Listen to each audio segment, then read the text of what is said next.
오늘 주시는 하나님의 말씀 아모스 4장 1절에서 5절까지 보시겠습니다. 구약 성경 아모스 4장 1절에서 5절. 사마리아의 산에 있는 바산의 암소들아, 이 말을 들으라. 너희는 힘없는 자를 학대하며 가난한 자를 압제하며 가장에게 이르기를 술을 가져다가 우리로 마시게 하라 하는도다. 주 여호와께서 자기의 거룩함을 두고 맹세하시되 때가 너희에게 이를지라. 사람이 갈고리로 너희를 끌어가며 낚시로 너희의 남은 자리를 그러하리라. 너희가 성 무너진 데를 통하여 각기 앞으로 바로 나가서 하르몬에 던져지리라. 여호와의 말씀이니라. 너희는 베델에 가서 범죄하며 길갈에 가서 죄를 더하며 아침마다 너희 희생을 3일마다 너희 11조를 드리며 같이 봅니다. 누룩 넣은 것을 불살라 수은제로 드리며 낙헌 죄를 소리내어 선포하려무나. 이스라엘 자손들아, 이것이 너희가 기뻐하는 바니라. 주 여호와의 말씀이니라. 아멘. 따라하시겠습니다. 바산의 암소들아, 바산의 암소들아, 이 말을 들으라. 이 말을 들으라. 하나님의 백성은 하나님의 말씀을 들어야 될 줄 믿습니다. 잘못했을 때에라도 말씀을 듣고 회개하면 용서와 긍휼을 받게 돼요. 그러나 하나님의 말씀을 듣고 고집부리면 결국은 징계에 매를 맞을 수밖에 없거든요. 부모가 자식을 매 때리는 것 즐겨하는 부모가 어디 있겠어요. 자식들이 말 잘 듣고 공부 잘하고 잘 크면은 참 사랑스럽고 해달라는 거 다 해주고 주고도 더 주고 싶은 게 부모의 마음이죠. 그런데 말을 거역하고 나쁜 짓 할 때는 할 수 없이 고치기 위해서 매를 때릴 수밖에 없잖아요.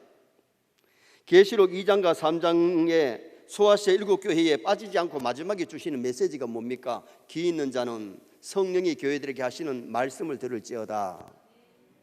우리가 중요한 것은 성경을 읽을 때에, 설교를 들을 때에 성령이 교회들에게 하시는 음성을 들을 수 있기를 주님의 이름으로 축원합니다. 그래야 진짜 은혜 받습니다. 단순히 목사의 설교로 끝나지 말고 성령이 교회들에게 하시는 그 레마, 은혜, 우리 마음속에 말씀이 꽉 꼽히면요, 그 말씀 부여잡고 달려가고 승리하는, 말씀이 세상과 마귀 이기는 무기가 될 줄 믿습니다.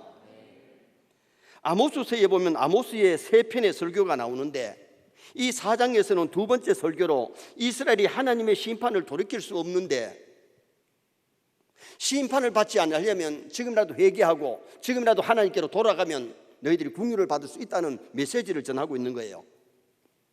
자, 12절 말씀을 한번 읽어보시겠습니다. 12절 말씀. 그러므로 이스라엘아, 내가 이와 같이 내게 행하리라. 내가 이것을 내게 행하리니 이스라엘아, 내 하나님 만나기를 준비하라. 아멘. 하나님 만나려면 떠나 있는 사람들이 하나님께로 돌아가야 하나님 만나잖아요.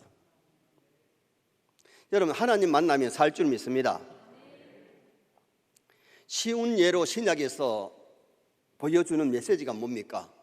누가복음 15장에 나오는 탕자입니다. 아버지 가지 말라고 그렇게 일러줬는데도 아버지 재산 주니까 다 팔아가 돈 챙겨가지고 아버지를 멀리 떠나서 아버지 안 보이는 데 가서 허랑방탕하면서 술 마시고 여자들하고 놀아나고 돈 다 허비해버렸습니다. 취직을 하긴 했는데 돼지 치는 집에 가서 주방장 역할을 합니다. 돼지 먹이나 주고 똥을 치우고 그런 일을 하는데 그 해에 따라서 가물어가지고 먹을 것이 없어.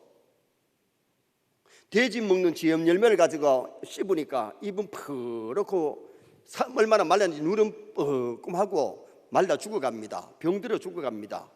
그때 이 자식이 깨달은 것이 뭐냐? 내가 여기 있으면 죽는다. 지금이라도 아버지께로 돌아가면 산다. 아버지께 돌아가서 아들짜리 회복 안 돼도 노예로도 종으로도 써주면 나는 살 수 있다. 그래서 아버지 집으로 돌아옵니다. 아버지는 이놈이 죽었나 살았나 동부밖에 나와가지고 매일 기다립니다. 어느 날 참 멀리서 터벅터벅 걸어오는데 힘을 다 빠져가지고 돌아오는데 그 자식이 자기 자식인 줄 압니다. 그때 아버지가 어떻게 그랬어요? 달려가서 측은히 불쌍히 여기면서 그 아들을 반갑게 맞아주는데 그 자식이 꿇어 앉아가지고 아버지, 하늘과 아버지께 내가 죄를 얻었사오니 아버지 아들이라 소리는 못하겠습니다. 나를 노예처럼 써달라고, 살려달라고. 그럴 때 아버지가 이놈 자식아, 내 돈 가지고 와서 어디 썼어? 따지지 않았어요. 다 용서해 준 거예요. 새 신을 신겼습니다. 모욕시키고 새 옷을 입혔습니다. 금가락지를 빼줍니다. 이 신을 신기는 것은 노예들은, 당시의 노예들은 신발이 없습니다. 노예가 아니고 아들짜리 회복입니다. 반지를 끼워주는 것은 아들짜리 회복입니다. 여러분, 우리가 회개하고 돌아오면 하나님 용서하실 줄 믿습니다. 아들짜리 회복시켜 주십니다. 하나님은 이스라엘을 사랑하시는데 왜 자기 백성이기 때문에 사랑하시는 거죠?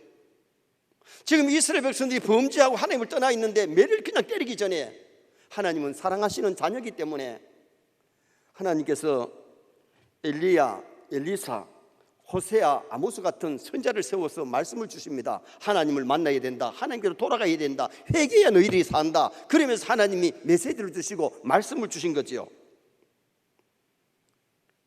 그래서 6절 말씀에, 8절 말씀에, 9절 말씀에, 10절 말씀에, 11절 말씀에 너희가 내게로 돌아오지 아니하였느니라 여호와의 말씀이더라. 거듭 반복 거듭합니다.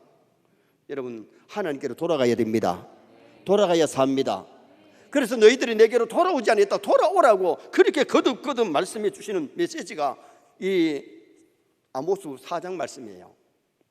그러면 우리가 무슨 말씀을 들어야 되느냐? 이 말씀을 들으라. 근데 어떤 말씀을 들어야 되느냐? 첫째는 힘없는 자를 학대하고 가난한 자를 압제하지 말라고 하는 말씀을 들어야 돼요. 하나님을 섬기는 백성들이 힘없는 자를 학대하고 가난한 자를 압제하면 안 되죠. 그래서 먼저 그 말씀을 주시는데 1절 말씀 한번 읽어보시겠습니다. 사마리아의 산에 있는 바손의 암소들아, 이 말을 들으라. 너희는 힘없는 자를 학대하며 가난한 자를 압제하며 가장에게 이르기를 술을 가져다가 우리로 마시게 하라 하는도다. 아멘. 여기 사마리아 산에 있는 바산의 암소, 이 바산은 오늘날 솔란 공원을 말하는데 이 매우 비옥하고 목초지가 많고 상수리 나무들이 많이 자라는 산입니다.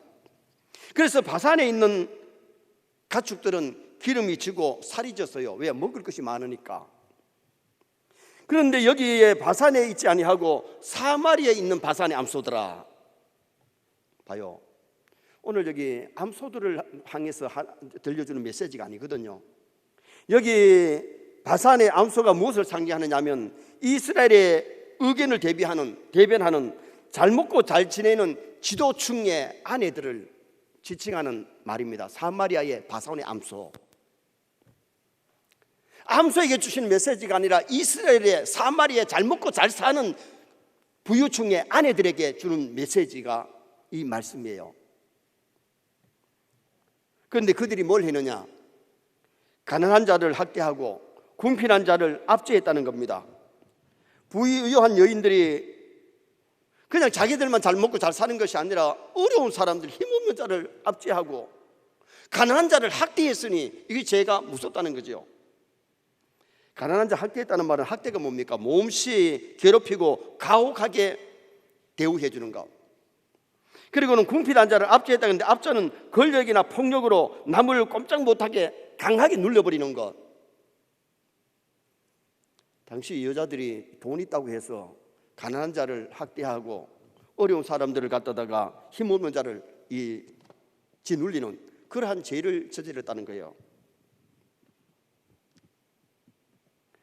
그리고 하나님께 드릴 것을 바르게 드리고 사람을 사랑하고 정당하게 노력해서 부유해지는 것은 괜찮은데 압제하고 찰지했다는 겁니다. 다시 말하면 신앙인은 돈을 벌어도 정당하게 벌어야 됩니다. 말씀 안에서 벌어야 됩니다.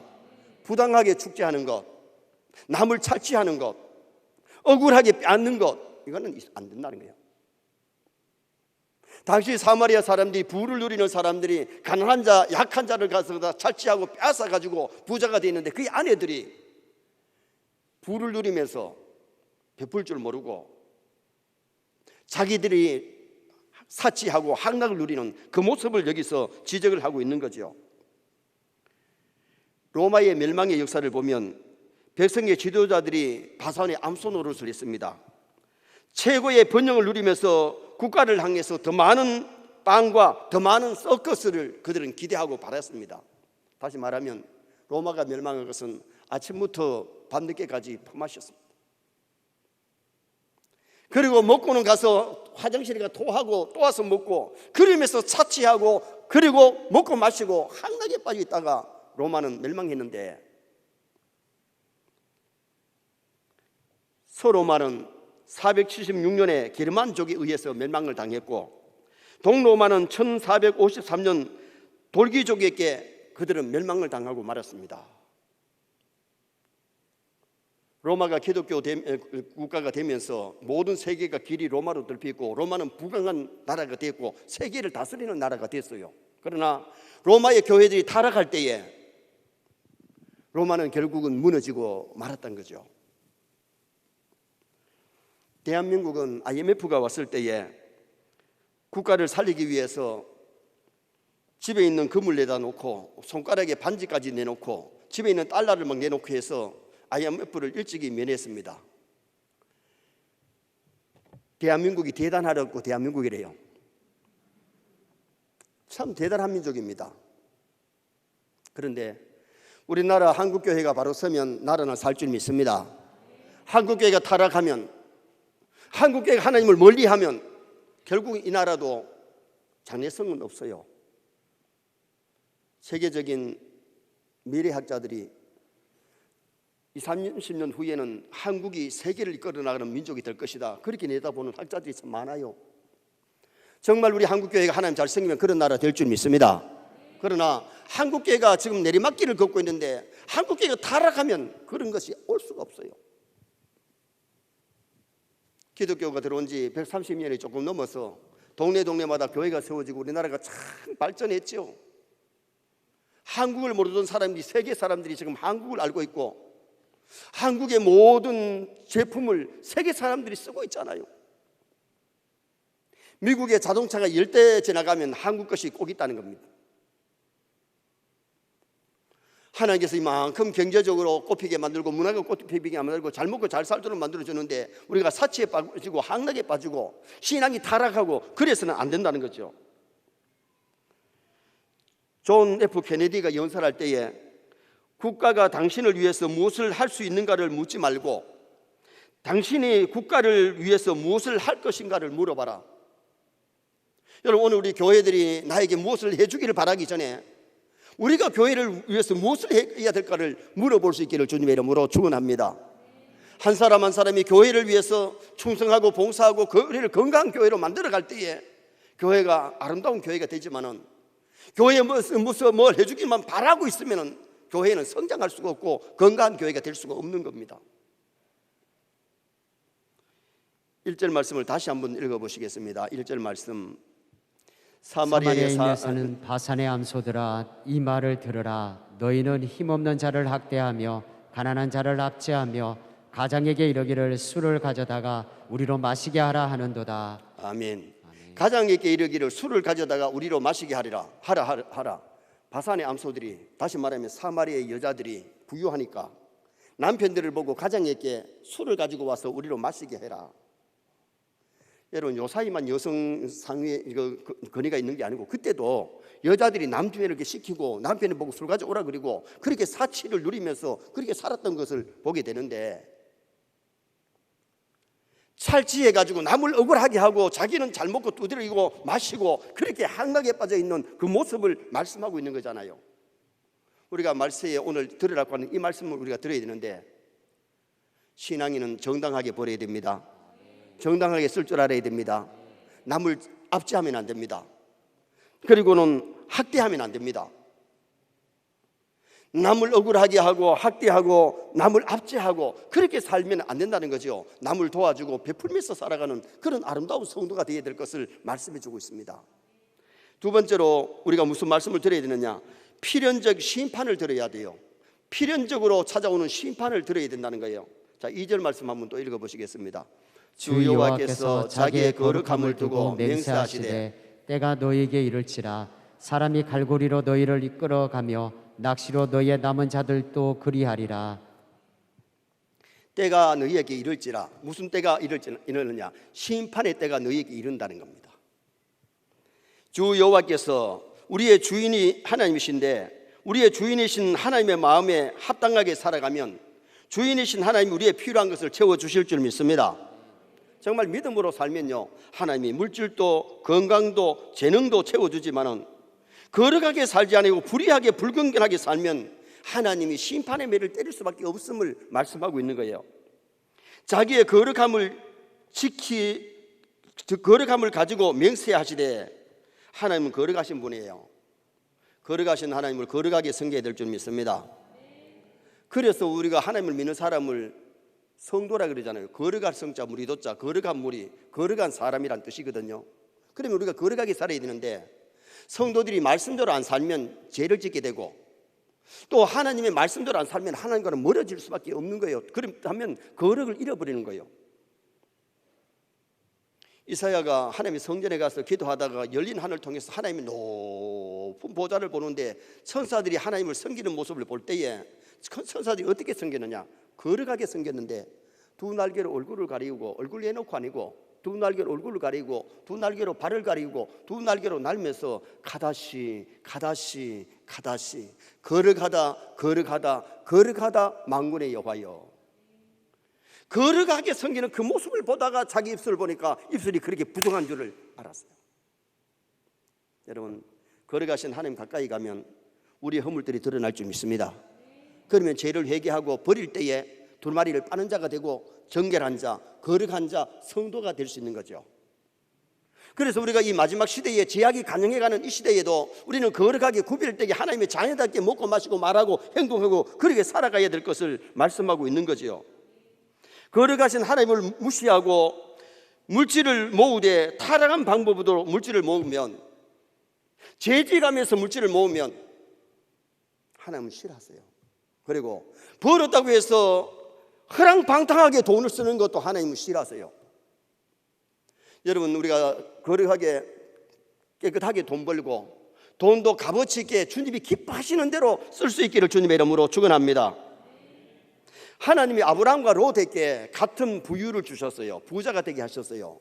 그런데 아브라함은 약속의 땅 가나안에 살면서 나그네가 지나가면 초청해가지고 막 송아지를 잡고 막 떡을 대접하고 우유를 대접하고 푸짐하게 대접하고 선한 일 하잖아요. 아브라함의 삶이 그랬다는 겁니다. 어려운 사람 보면은 도와주고, 경주의 최부자는 자기 지역 안에서 굶어 죽는 사람 얻게 하라고, 거지들이 오면은 막 쌀을 줘가지고 보낼 만큼 그렇게 선한 일 했다 그러잖아요.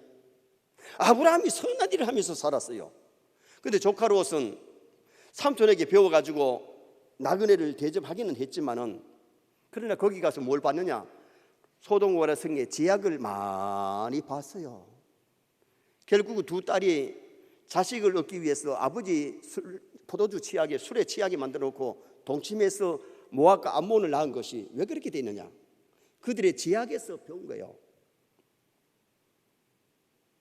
여러분, 우리 아이들 보는 데서 나쁜 것 하면 나쁜 것을 듣고 배웁니다. 좋은 것을 보여주시기 바랍니다. 그래서 롯은 어떻게 되느냐? 그 들어갈 때에 수많은 종들과 우양을 거느리고 부자로 들어갔지만은 나올 때에는 뭐 했느냐? 그 우양 다 불타고 종들 불타 죽고 마누라가 소금 기둥이 되고 두 딸과 함께 겨우 불 가운데 구원받는 롯이 되고 말았다는 겁니다. 그래서 성경에는 롯의 절을 생각해라. 우리 선의 성도들이 세상에서는 물질이 필요하지만은 부당하게 모으지 마시기 바랍니다. 압제하에 모으지 마시기 바랍니다. 정당하게 바르게 버려야 되고, 하나님 주신 것을 가지고 정당하게 바르게 쓸 줄 알아야 되지, 부당하게 쓰는 것을 하나님이 원하지 않으신다는 거예요. 때가 너희에게 임할지라. 하나님께서 구장 두시지 아니하고 심판의 때가 오는데, 순종하여 산 사람에게는 하나님이 돕는 은혜를 베풀어 주시지만은 하나님의 말씀을 거역하고 범죄한 자에게는 반드시 하나님이 깨닫게 하시고 징계하시는 하나님이심을 말씀해 주고 있는 거예요. 그래서 우리가 말씀대로 살면 편합니다. 말씀대로 살면 복을 누립니다. 정말 말씀을 거역하면 마음도 불편하지만은 어느 날인가 하나님이 회개하도록 징계의 매를 때리실 겁니다.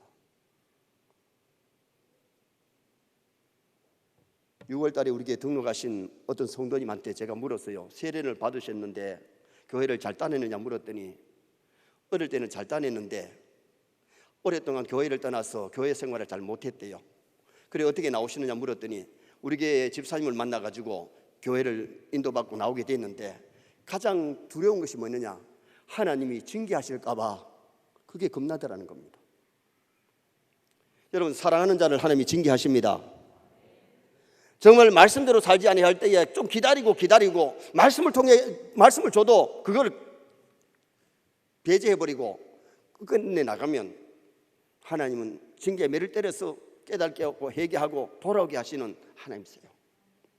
그것도 하나님의 사랑인 줄 믿습니다.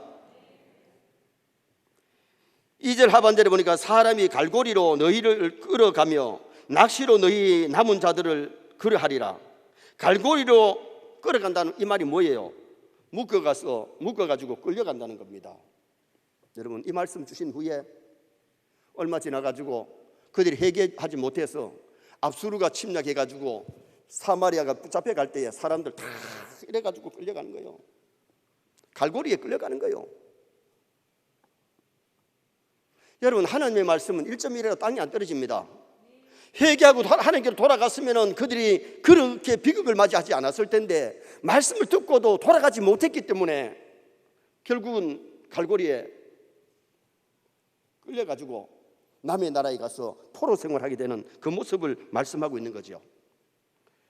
3절 말씀 한번 읽어보시겠습니다. 3절 말씀, 너희가 성 무너진 데를 통하여 각기 앞으로 바로 나가서 하르몬에 던져지리라. 여호와의 말씀이니라.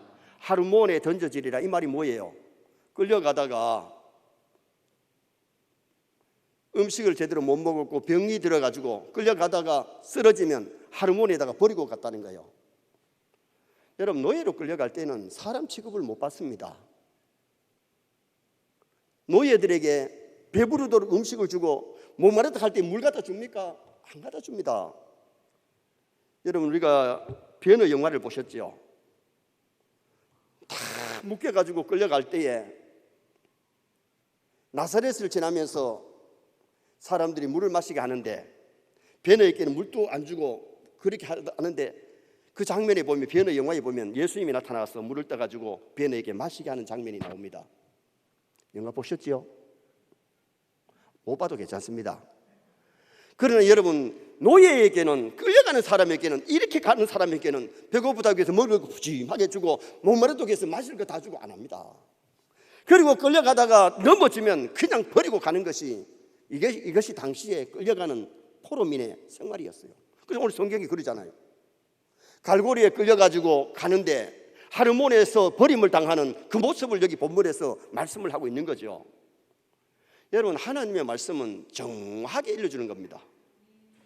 정확하게 일러주는 겁니다. 그리고 말씀을 제대로 읽고 진리를 바로 깨달으면 지금도 우리가 어떻게 살아야 되는지 하나님의 말씀 일러주고 있어요. 그래서 오늘 여기 필연적인 심판이 그들에게 임한다는 것을 말씀했는데 그들은 회개하지 않았고 고치질 않았기 때문에 이 말씀대로 갈고리에 매여가지고 끌려가는 사람들이 되어버리고 말았던 겁니다. 그래서 우리는 지금도 말씀을 들을 때에 버려야 될 것이 있으면 버리시기를 바랍니다.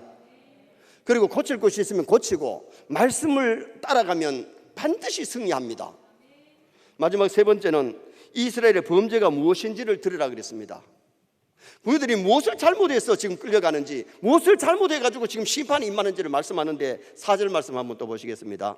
너희는 베델에 가서 범죄하며 길갈에 가서 죄를 더하며 아침마다 너희의 희생을 3일마다 너희 11조를 드리며.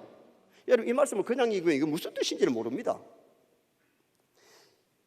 나라가 망할 때는 종교가 많이 늘어나는데 바른 종교가 아닌 짝꿍 종교가 많이 나타나죠. 하나님께서 심판하신다고 하니까 이스라엘 백성들이 제사를 드려야지 하면서 제사를 드리지만은 그들은 형식적인 종교 제사를 드린 겁니다. 베델과 길갈에서 범죄했다는 말이 뭐냐 하면 너희는 베델에 가서 범죄하며, 베델은 어떤 장소입니까? 야곱이 형님을 피해가지고 하란으로 가다가 루스에서 잠이 들어서 하늘에 사슴떼를 들고 천사가 오르락내리락 하나님 음성 듣고 기름 한 병 하나님께 부어드리면서 이름을 베델로 고쳤잖아요. 베델이라는 이름 뜻이 하나님의 집이라는 뜻입니다. 야곱이 은혜 받은 장소입니다. 그리고 애굽에서 하란에서 돌아와가지고 베델에 올라갔으면 세겜의 디나 사건은 안 일어났을 텐데 하나님 앞에 서원을 잊어버리고 양치기 좋다고 세겜에 양치다가 디나 사건 일어난 다음에 베델로 올라가자. 그래서 야곱의 가정이 베델로 올라가잖아요. 야곱이 은혜 받고 야곱이 가족이 살던 그곳이 베델인데 하나님의 집인데, 지금 하나님의 집에서 하나님께 예배 잘 드리고 제사 잘 드렸으면 이런 비극이 안 오지요. 베델에다가 금송아지 세워놓고 금송아지에게 제사를 드리고 금송아지에게 11조를 드리고 금송아지에게 제사를 드리고 있으니 이게 얼마나 타락이냐 이거예요. 또 길갈에서 그랬는데, 길갈은 그것도 은혜의 장소 아닙니까? 이스라엘 백성들이 출애굽한 다음에 가나안에 들어가기 전에 길갈에서 할례를 행하면서 부정한 것을 잘라가지고 버렸다. 길갈 굴러버렸다. 부정한 것, 더러운 것을 버렸다는 것입니다. 그 장소에서 이스라엘 백성은 뭘 했느냐? 범죄의 장소가 됐다는 거예요. 다시 말하면 교회는 거룩한 곳인데 교회가 타락하면 더 타락할 수 있어요. 예를 들어 볼까요? 예수님이 예루살렘 성전에 올라가셔서 2번이나 성전을 청결케 합니다. 마지막에 올라가서도 성전을 청결케 하시면서 주님이 하시는 말씀이 내 집으로 강도의 굴회를 만들었다. 강도의 굴혈. 강도의 굴혈이 뭐예요? 남의 물건을 도둑질해 가지고 돈을 나누고 있는 장소라는 거예요. 결국은 성전이 타락하고 하나님을 섬긴다고 하는 사람이 타락하니까 성전이 아니고 강도의 굴혈이 된 거예요. 내 집은 만민의 기도하는 집이다. 조용했으면 예수님이 성전에 가서 기도하실 텐데 하도 시끄러우니까 겟세마네 동산에서 예수님이 기도하시죠. 여러분, 우리 서인교회가 교회다운 교회가 되어야 될 줄 믿습니다. 건강한 교회가 되어야 됩니다. 하나님을 기쁘게 드리는 아름다운 교회가 되어야 됩니다.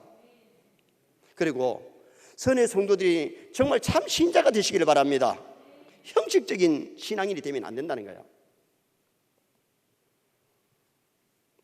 아침마다 희생을 3일마다 11조를 드렸다. 이게 무슨 말이냐 하면 우상 앞에 희생 제사를 드리고 우상 앞에 11조를 드리니 하나님 앞에 번제를 드리고 하나님 앞에 11조를 드려야 되는데 우상 앞에 그런 짓을 하고 있으니 얼마나 잘못됐느냐 이거예요. 종교가 타락하니까 하나님을 섬겨야 될 장소에서 우상을 섬기고 하나님께 드려야 될 11조를 우상에게 드리고 하나님께 드려야 될 제사를 우상에게 드리고 있는 그 모습을 여기서 말씀하고 있는 거예요. 우리가 하나님 앞에 11조를 드릴 때도 형식적으로 드리지 말고 온전한 11조 드리고 복 받으시기를 축원합니다. 마태복음 23장 23절에 보면 우리 예수님이 그런 얘기를 하셨어요. 바리새인들의 잘못된 것을 지적하시면서 박하와 근처의 11조는 너희들이 드리지만은 그들이 뭐를 버렸냐?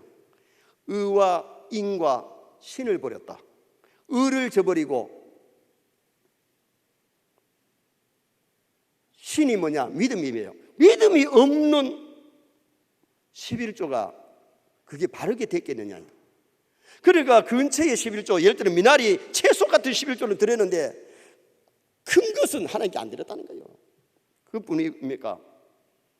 그들이 외식하는 거지요. 사람의 보기는 11조 하는데 온전한 11조가 아닌 겁니다. 믿음 없는 11조가 어떻게 하나님을 기쁘게 할 수 있느냐 이거예요. 의가 없는 11조가 어떻게 하나님을 기쁘게 할 수 있느냐 이거예요. 이게 굉장히 문제입니다. 겉으로는 예배도 드리고 겉으로는 11조도 하고 겉으로는 기도도 하는데 믿음 없는 기도, 믿음 없는 11조, 믿음 없는 예배, 의가 없는 예배, 의가 없는 기도, 의가 없는 11조 어떻게 하나님을 기쁘게 할 수 있느냐. 울산의 저 동기 목사님이 딸이 미국에 결혼을 해가지고 미국에 살고 있어요. 한인교회를 나가는 것이 아니고 미국 교회를 나가는데 그게 장로님 한 분이 목사님이 딸집에 가면은 한국에서 목사님 오셨다고 자기 집에서 푸짐하게 대접을 하신대. 가실 때마다 한국교회가 궁금해서 목사님께 질문을 참 많이 하는데 밤늦게까지 질문을 하신대. 그리고 대화를 나누신대. 며칠 전에도 갔다 오셨는데 그 목사님이 저한테 그런 얘기를 하더라고요. 그 장로님은 신학을 공부를 하셨는데 목사를 안 하고 장로님으로서 교회를 섬기는데 자기는 하나님 앞에 약속하기를, 하나님, 나는 목회를 안 해도 목사님을 잘 보필하는 좋은 장로가 되겠습니다. 그런 하나님 앞에 11조를 하는 게 아니고 10의 3조를 하나님께 드리겠습니다. 그런데 그분이 자기가 살고 있는 그 지역에서 세 번째 부자래요. 세 번째. 미국에서 세 번 정도 되면 굉장한 겁니다. 그런 분이 정말 교회를 잘 섬기는데 한국에서 목사님이 왔다고 해서 그렇게 갈 때마다 대접을 하면서 한국에 새벽 기도를 하는 것을 묻고 새 가족을 어떻게 공부시키는지를 묻고 그러면서 상세하게 질문을 하면서 하는 것은요, 정말 그분은 믿음으로 하는 거예요. 예배도 믿음으로 드려야 될 줄 믿습니다. 껍데기만 와서 앉아 있는 것이 아니고 정말 예배가 즐거워야 돼. 정말 믿음이 있으면 기도가 즐겁고 찬양이 즐겁고 하나님 앞에 충성하는 것이 즐거워서 드릴 수 있는, 그러니까 뭐가 없느냐, 11조를 형식적으로 하고 믿음이 없으니까 형식적으로 하는 거죠. 외식하는 자들아, 그러면서 예수님이 마태복음 23장 23절에 이것도 행하고 저것도 버리지 마라.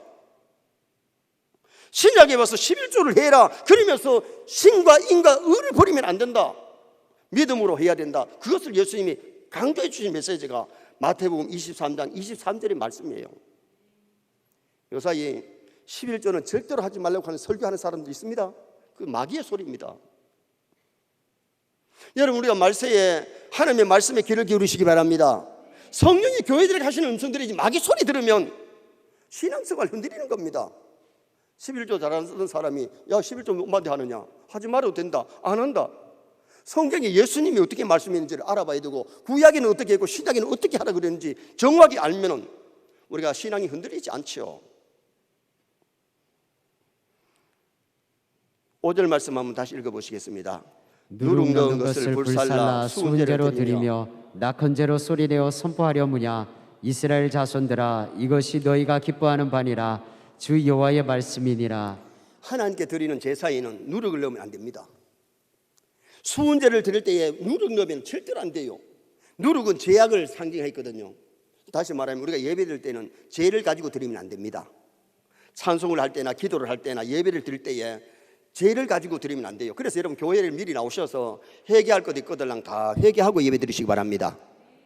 부부하고 막 다투었든지 아니면 생각으로 지었든지 아니면 말로 지었든지 어떤 죄를 저질렀을 때 회개하고 찬송하고 기도하고 예배를 드려야 하나님 그걸 받으시는데, 누룩을 넣어가지고 하나님 제사를 드리니 물론 우상에게 드렸기 때문에 그렇지만은 그러나 하나님께 드리는 제사에는 누룩이 들어가면 안 됩니다. 정말 우리가 중요한 것은 신령과 진정의 예배를 하나님께 올릴 수 있기를 바랍니다. 그들은 하나님이 기뻐하는 예배가 아니고 자기들이 좋아하는 대로 지금 제사를 드리고 있는 겁니다. 우리가 예배가 사람 중심이 되면 안 돼요. 설교가 사람 기쁘게 하는 것이 아니라 하나님 기뻐하는 메시지가 되어야 될 줄 믿습니다. 그래야 교회가 건강해지고 정말 참된 교회가 되는 거지. 교회가 교회다우려면 말씀이 바로 선포되어야 되고 성례가 바로 거행되어야 되고 건증이 바로 시행되어야 참된 교회가 되는 겁니다. 제가 오늘 저녁에 교회를 나올 때에 서울에 있는 둘째 딸이 전화가 왔어요. 아빠, 절기 헌금을 할 때는 월 11조 정도는 하라 그랬는데 아빠 몇 가지를 얘기하는 거야. 아니 절기니까 절자 같은 것만 생각해라. 부활절, 맥추절, 추수감사절, 성탄절. 그럼 아빠 신년감사는 절기가 아니니까 네 믿음 따라 하면 되는 거야. 근데 여기까지 자기는 다 그것을 해왔다는 겁니다. 근데 봐요, 우리가 절기가 너무 형식적으로 되면 진짜 감사가 아닌, 절기 현금이 아닌 주일 현금 한 정도로, 주일에 감사하는 정도로 끝날 수 있잖아. 제가 왜 이 마음을 드리느냐 하면요, 저는 이때까지 하나님 앞에 절기를 절기답게 했고 내 나름대로 최선을 했기 때문에 하나님이 내 목회 생활에 복 주셨습니다. 정말 우리 서영교회 성도들도 하나님 앞에 정말 하나님을 감동시키는 것을 하고 하나님 여러분의 평생을 책임져 주시기를 주님의 이름으로 축원합니다. 그리고 내 가정의 자녀들이 정말 복 받기를 원하면 하나님께 드리는 것이 아깝지 않고 믿음으로 드려야 되는데, 그렇게 드린 사람하고 안 드린 사람하고 나중에 한번 대보세요. 누가 정말 하나님 주시는 복을 받았는가? 오늘 본문에서 아모스를 통해서 우리에게 주시는 메시지가, 그 당시에 사마리아 사람들이 하나님을 성의도 가지면 그냥 부자로 사치하고 술 마시고 허랑방탕했지, 하나님 앞에 참된 제사를 드리느냐, 우상 앞에 제사 드리고 우상 앞에 11조하고 앉았으니 얼마나 타락하고 얼마나 잘못되느냐. 정말 우리가 중요한 것은 예배가 형식이 되면 안 되고, 절기도 형식이 되면 안 되고, 11조가 형식이 되면 안 돼요. 기도가 사람 보이게 하려고 하는 형식이 되면 안 된다는 겁니다. 마태복음 6장 5절 말씀 한번 읽어보시겠습니다. 또 너희는 기도할 때에 외식하는 자와 같이 하지 말라. 그들은 사람에게 보이려고 회당과 큰 거리 여기에 서서 기도하기를 좋아하느니라. 내가 진실로 너에게 이르노니 그들은 자기 상을 이미 받았느니라. 아요, 기도를 하는데 사람에게 보이려고 길에 서가지고 기도를 하고 있어요. 사람에게 보이려고 헌금하고 사람에게 보이려고 충성하면 자기 상은 이미 받았다. 우리는 하나님 앞에 예배가 정말 하나님 앞에 올려드리기를 바랍니다. 우리의 기도가, 우리의 찬송이, 우리의 헌금이 하나님께 드려지는 아름다운 것이 되면 하나님이 내 가는 길을 간섭하시고 좋은 거 살아가십니다. 길을 열어주십니다. 기도할 때 응답하십니다. 그런데 제약을 가지고 기도하면 하나님이 기도에 응답 안 하시지요. 제약을 가지고 예배드리면 하나님 은혜 안 주시지요. 제약을 가지고 하나님 앞에 한다면 그건 형식적이기 때문에 하늘의 신령한 복을 우리가 누릴 수 없잖아요. 정말 우리가 중요한 것은, 저는 이 아모스서를 강의하면서 준비하면서 저는 은혜 받아요. 석 달 후에 할 설교까지 지금 아모스 강의를 준비했는데, 코로나 때에 시간이 많으니까 설교 준비를 땡겨 해놓지요. 그런데 정말 우리가 이 말씀을 우리가 이 말씀을 듣고 말씀으로 돌아가고 하나님 만난다면 문제는 달라집니다. 결론을 짓습니다. 이 말을 들으라. 하나님의 말씀을 들어야, 설교를 들어야 영이 삽니다. 에스겔 골짜기에 마른 뼈다귀들이 에스겔이 말씀을 전할 때 죽었던 군대가 살아나가지고 큰 군대를 이루었는데, 말씀을 듣고 우리가 살면 영이 살고 육이 살고 삶이 살아나게 되는데, 가난한 자 학대하지 마라, 사람을 압제하지 마라. 그리고 필연적인 심판이 그들에게 오고 있는데, 우리는 하나님 우리의 주인이십니다. 거룩하신 하나님을 거룩하게 섬기시기 바랍니다. 물질을 정당하게 벌고 아름답게 쓸 줄 알아야 됩니다. 그리고는 이스라엘이 범죄했는데 베델에서, 길갈에서 범죄했어요.